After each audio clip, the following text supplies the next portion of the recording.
Gabi po sa inyong lahat. Sa buwang ito, minabuti natin na ang pagnilaya natin ay ang bunga ng muling pagkabuhay ni Kristo. Bakit? Sapagkat una, ang muling pagkabuhay ni Jesus ay hindi nagtapos nung Easter Sunday. Sa katunayan, ang muling pagkabuhay ay isang mahabang panahon na binubuo ng 6 na linggo. Pangalawa, kapansin-pansin na marami sa atin ang nagpapagod. Marami sa atin ang siyang gumagawa ng maraming bagay sa panahon ng Kwaresma, sa panahon ng mahal na araw. Subalit kung kailan dapat tayong magpagwal, gumawa ng marami at magdiwang, doon natin itinitigil ang siyang pagtingin sa muling pagkabuhay ni Jesus. Kaya ngayon, sa buwan ng Mayo, titigil tayo, magpapahinga sa harap ng banal na sakramento upang muli nating sariwain ang bunga ng muling pagkabuhay na siyang ating ipinagdiriwang. At kung meron mang dapat na maging bunga ang muling pagkabuhay ni Jesus, ito'y walang iba kung hindi ang kagalakan. Kagalakan ang siyang unang bunga ng muling pagkabuhay ni Jesus. Kagalakan sapagkat muling nabuhay ang Panginoon, na dating ang mga alagad ay balot ng takot, kalungkutan, panghihinayang. Ngayon sa muling pagkabuhay ni Jesus, ang kanyang bati, magalak kayo. Kung kaya nga po, no, kaya hindi ba, no, malimit nating joke o biro kapag nakabusangot para kang Biyernes Santo. Sapagkat inihahalin tulad natin ang Kwaresma, ang mga mahal na araw, sa kalungkutan. Pero ang muling pagkabuhay, kaakibat nito ang tunay na kagalakan. At ngayon, ano ang dapat nating gawin upang maging totoo at malubos yung kagalakan natin? Ang bunga ng Pasko ng pagkabuhay ay ang biyayang dumadaloy mula sa muling pagkabuhay ni Hesukristo hanggang sa pagtatapos ng buhay natin dito sa mundo. At ang unang dapat na maging laman ng ating puso at isipan, walang iba kung hindi ang kagalakan. The pure joy. Ito hindi lamang yung tawa ka ng tawa. Ito ay hindi lamang nangangahulugan ng ngiti ka ng ngiti, kundi ng kagalakang nanggagaling sa kaibuturan ng kalooban, sapagkat batid ng ating isip, buhay ang Panginoon. At ano po yung mga dapat na maging dahilan ng ating kagalakan? Una, ang muling pagkabuhay ni Jesus ay nangangahulugan din ng isang bagong buhay, new life. Ang Easter ay simula ng panibagong buhay. Dahil hindi na po tayo bihag ng ating nakalipas. Hindi na tayo nakakadena sa ating nakaraan. At lalong hindi tayo alipin ng ating kasalanan. Sapagkat sa muling pagkabuhay ni Jesus, muli tayong binibigyan ng pagkakataong magsimula muli. Alam nyo, nakakahiyamang aminin, pero puno ang simbahan nung mga panahon, no, ng mga mahal na araw. Pero kung ating titignan yung mga pumuno ng simbahan, hindi naman sila lagi nagsisimba. Meron nga po nung Biyernes Santo, hinayaan ko nilang pumasok sa patio, pero sabi ko, hindi na pwedeng pumasok ng simbahan. Sino yon? Yung mga naghahagupit ng kanilang katawan. Sinisipat ko po talaga, tinitingnan ko pong mabuti o doon nakabalot yung kanilang mga muka. Tinitingnan ko talagang mabuti. Please understand, no? Unawain. Hindi ko po minamaliit. No? Hindi po yun ang punto ng aking pagbabahagi. Ang ibig ko lamang pong ipahayag, hindi kinakailangan gawing saktan yung sarili. Hindi kinakailangan magdidipa sa init ng araw. Bakit? Nagawa na yan ni Jesus, mas matindi pa. Pero bakit kinakailangan saktan yung katawan? Ba't kinakailangan sugatan yung balat? Ba't kinakailangan pahirapan yung sarili? Sabi nung isa, pambawi, Father. Kasi marami kong kasalanan. Tama naman, pambawi. Pero ang totoong pambawi, hindi lang sa panahon ng Kwaresma. Ngayon tabi-tabi po, huwag kayong magagalit. Nasaan yung mga nagpapapasa ng krus nun, na hagupit yung katawan. Hindi naman nagsisimba. Hindi ako ang Diyos, pero sa wari ko, hindi rin po gusto ng Diyos na sinaktan mo yung sarili mo ng Biyernes Santo, tapos nung Easter Sunday, hindi ka naman nagsimba para makasama ako. Nagposisyon po tayo ng Nazareno, awang-awa ko doon sa Nazareno, abay pinako na nga natin, naputulan pa ng daliri. Bakit? Nag-agawan yung mga tao.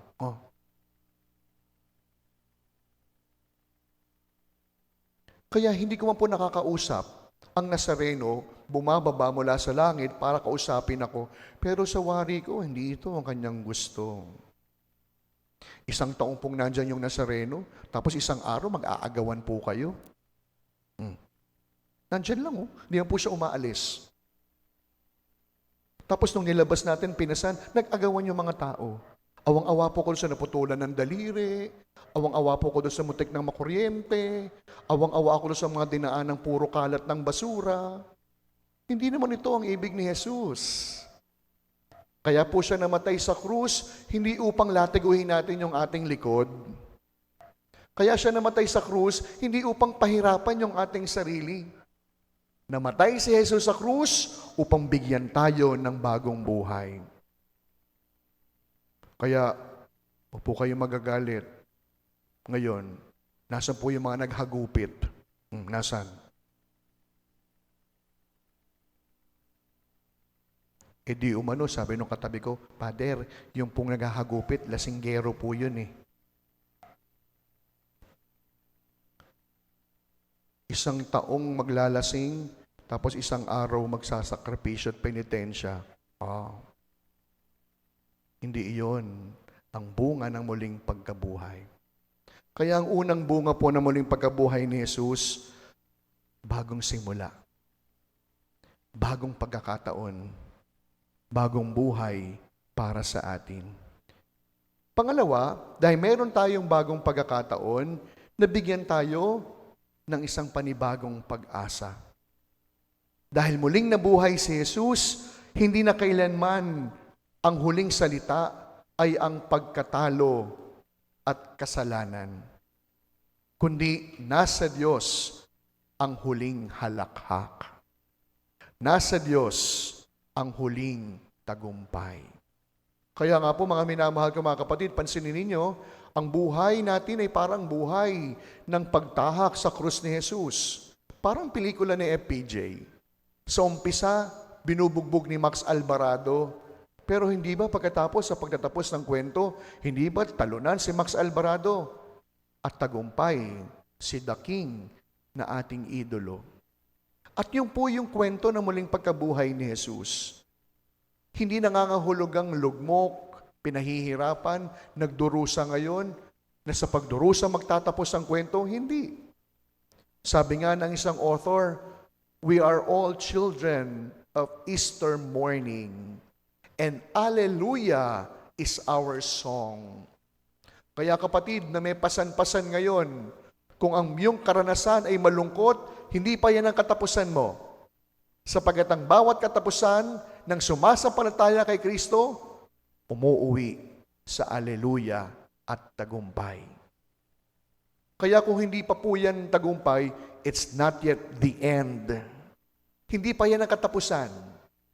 Sapagat ang bawat nananalig kay Jesus na muling nabuhay, na nagkaloob sa atin ng bagong pagkakataon, pag-asa ang kalakip nito. Pangatlo, tayo ay magagalak sa muling pagkabuhay ni Jesus sapagkat hindi lamang tayo binigyan ng pag-asa. Tayo rin ay binigyan ng magandang laban upang mamuhay ng may kapayapaan. Pansinin ninyo, sa bawat beses na magpapakita si Jesus sa kanyang mga kaibigan, bagamat siya'y iniwanan sa gitna ng matinding laban, sa kanyang pagbabalik, ang hatid niya hindi galit. Ang bitbit ni Jesus, kapayapaan. Sa bawat pagdiriwang natin ng misa, tumatanggap tayo ng kapayapaan ni Jesus na siyang ibinibigay sa atin upang ipagkaloob sa bawat isa. At ito po isa po sa mga bunga kung bakit may dahilan upang tayo ay magalak. The peace of the risen Christ. And this peace, my dear friends, is not the absence of war. This peace is not the absence of conflict. But this peace is the presence of God. Hindi ko alam kung naging karanasan nyo na po ito. Ito po yung may problema ka, ang dami mong iniisip, pero palagay ang iyong damdamin. Maraming bayarin na dapat intindihin, pero payapa yung puso natin. Yan ang kapayapaang bunga ng muling pagkabuhay ni Jesus. Kaya nga hindi ba meron tayong mga taong niloloko, yung mga taong aligaga, yung mga taong ikot ng ikot, yung mga taong hindi mapakali. Bakit? Sapagkat wala silang kapanatagan dahil hindi nabubuhay sa tunay na kapayapaan. At panghuli, ang muling pagkabuhay ni Jesus ay tunay na may galak sa atin dahil tayo ay napatawad sa ating mga kasalanan. Aanhin po natin yung paglahagupit ng katawan, pero pagkatapos naman nun, babalik ka sa luma at dati mong buhay. Hindi ba't parang niloko lang natin ng Diyos? Hindi ba't parang niloko lang natin yung ating sarili? Nasasabihin natin, magpepenitensya ako ngayon, tapos pagkatapos nito, balik ako sa dati kong ugali. Parang hindi yata yon ang ibig ni Jesus. Nang iunat ni Jesus ang kanyang krus, ang kanyang mga kamay sa krus, hindi lamang upang bigyan tayo ng long life.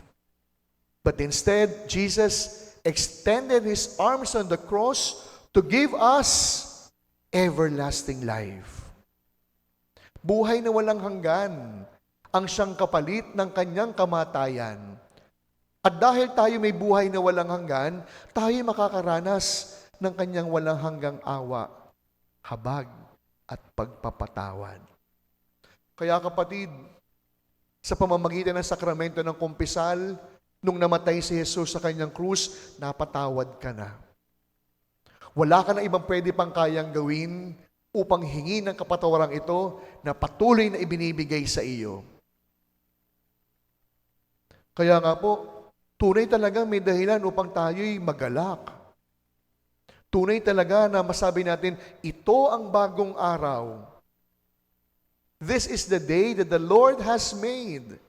That is why we are happy. We are joyful because we have been forgiven of our sins. Ito po yung pakiramdam na may utang kang 1,000,000 pero hindi ka na sinisingil. Ito po yung pakiramdam na alam mo may kasalanan ka pero absuelto ka na. Ito ang bunga ng kagalakan na muling pagkabuhay ng ating Panginoon. Siguro kung tunay nating mauunawaan na may dahilan upang maging masaya, siguro walang Kristiyanong lagi nakasimangot. Lagi ko pong sinasabi sa mga kaibigan ko, pag hindi ka masyadong maganda at gwapo, huwag kang simangot ng simangot. Utang mo na yan sa sarili mo. Pagka minsan kasi, hindi naman kagandahan, simangot ng simangot. Minsan hindi na nga gwapo, simangot pa ng simangot. Pero ang tunay na namumuhay sa muling pagkabuhay ni Jesus, may liwanag ang buhay. Maaliwalas yung muka. Magaan ang pakiramdam. May kagalakan sa kalooban. Kaya sa pagpapatuloy po ng ating pagdiriwang, Ang Easter, hindi lamang isang okasyon. Ang Easter, isang pamumuhay. Na kahit hindi Marso, kahit hindi Abril, kahit nasa Mayo na tayo, dumating man ang Agosto, Nobyembre, Easter feeling pa din. Sapagkat ang tunay na muling pagkabuhay ni Jesus, ang hatid, kagalakan sa buhay natin. Kaya siguro sa pagpapatuloy ng ating pagninilay, ano bang kalungkutan ng pinagdaraanan mo? Ano bang takot ang laman ng iyong puso? Anong pag-aalinlangan ang siyang bumabagabag sa iyong isipan? Kapatid, napagtagumpayan niya ni Jesus. At sa holy hour na ito, sa harap ng kanyang banal na santisimo, ialay natin ang lahat-lahat sa atin. Nang sa gayon, ang ating bawat iniaalay kay Jesus, ibabalik niya sa atin ng may kagalakan at tunay na kapayapaan na siyang bunga ng kanyang muling pagkabuhay sa ating piling. Kaya sa pagpapatuloy ng ating pagdiriwang, laging tatandaan, if your story is not yet good, it's not yet the end. We are all children of happy endings, and our song is Alleluia.